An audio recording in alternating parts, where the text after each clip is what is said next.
ज्यादा नहीं बोलेंगे। 22 और 23 अप्रैल का एक खास महत्व है। मेरे हाउस में एक लड़का है मुक्तदा, क्लास 10th में। उससे हमने वादा किया था कि जब मेरा ओएमओडी होगा एक कहानी सुनाएंगे।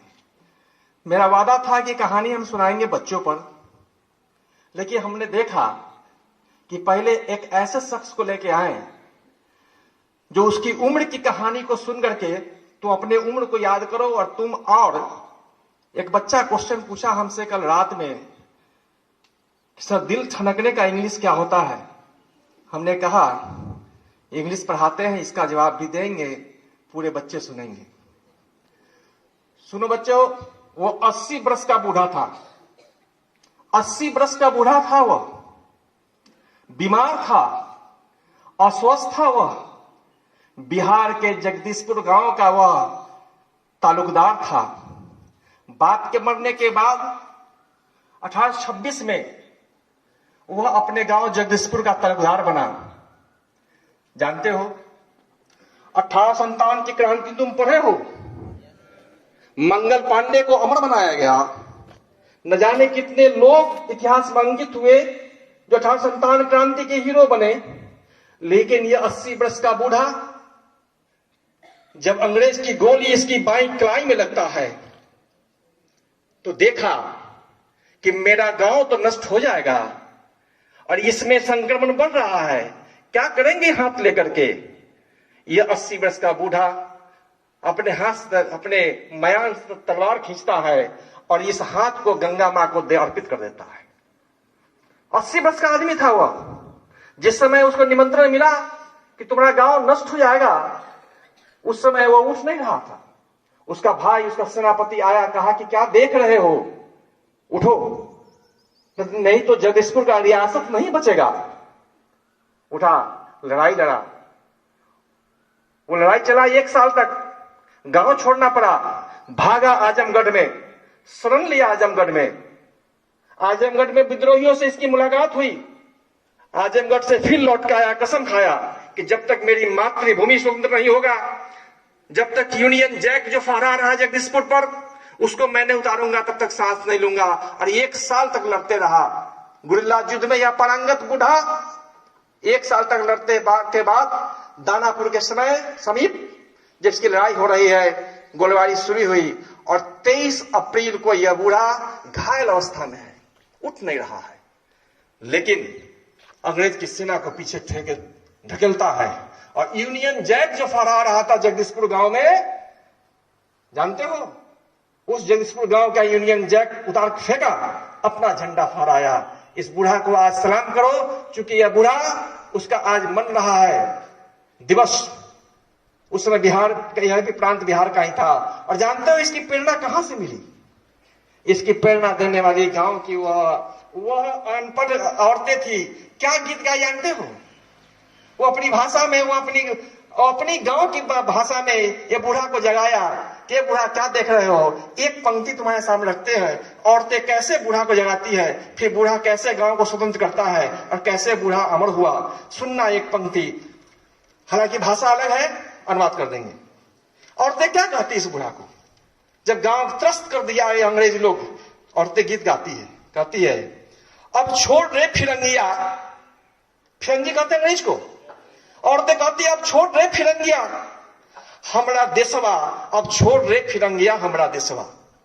देशवा मतलब गांव, ताई अंग्रेज छोड़ दे, अब बहुत तुम क्या जुलूम। और क्या कहती है, नहीं कुछ आता, क्या बोलती है औरतें, गंवार औरतें, लुटपट मतलब लूटपाट किया, लुटपट कैले तुहुन, अरे बड़ा लूटपाट किया तुम जालिम।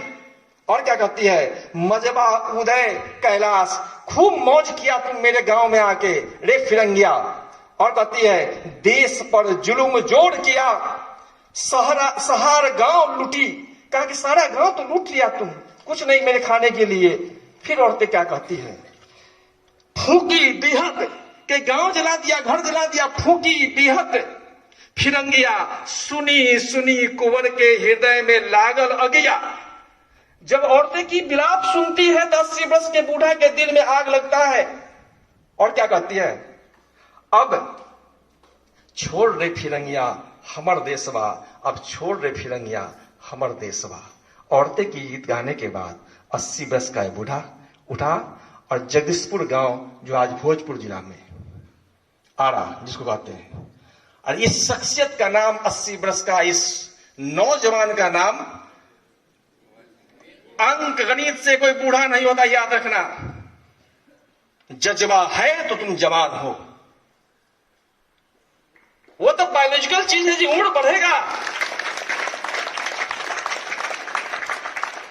एक बच्चा ने हमसे पूछा, सर आपकी उम्र क्या होती है?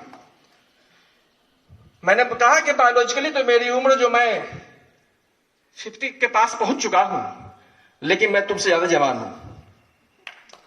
इसलिए जवान हूं कि तुम धूप में खड़ा होके गिरोगे, तुमसे ज्यादा। कभी देखा हमें मनोज सर को गेंद खेलते हुए तो इच्छा जागी हुई कि लेकिन किसी कारण से हम, लेकिन देखना कितनी जवानी है। ऊर्जा उसको कहते हैं।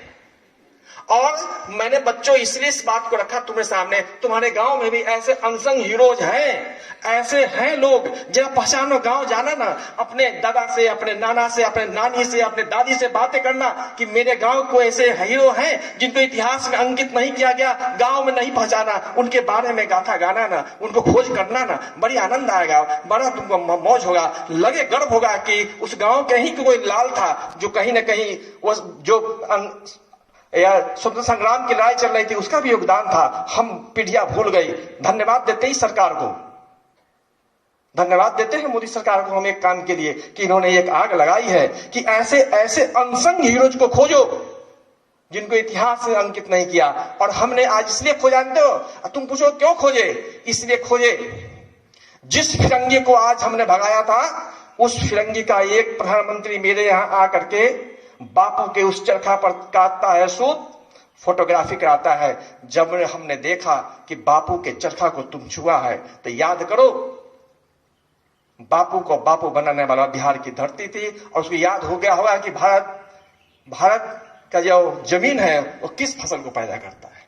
बच्चों, इसलिए कहा तुमको हमने कहानी, प्रेरणा लो, दोस्ती करो, संगति करो, गांव की बात सुनो, और कभी कभी जानते हो किताब से संगति करो ना, बड़ी आनंद मिलेगा। बहुत बातें रखी है किताब में। किताब अपने कोख में न जाने अनमोल रत्न को रखा है, एक बार उस कोख को पलट को देख, बहुत सारे मिलेगा। तो धूप ज्यादा तेज है, एक स्पेशल एक्टिविटीज में हम लेके आए थे। मुझे विश्वास है कि मेरे द्वारा जो आपके सामने प्रस्तुत किया गया वो आपको अच्छा लगा न लगा हो, थोड़ी देर के लिए आपके दिल को जरूर ठनकाया होगा, माथा को जरूर ठनकाया होगा, सोचने पर बाध्य करेगा कि हम जाएंगे अपने गांव में, ऐसे एक अजनबी को खोजेंगे जिसकी करतूत और कारनामे भूल तो गए हैं, हम ही जिंदा करेंगे। आप मेरी बात को सुने, इसके लिए हम आपको धन्यवाद देते हैं। अगली कड़ी में जब हम आएंगे, एक नौजवान बच्चों को लेके आएंगे, जब कभी मौका मिलेगा।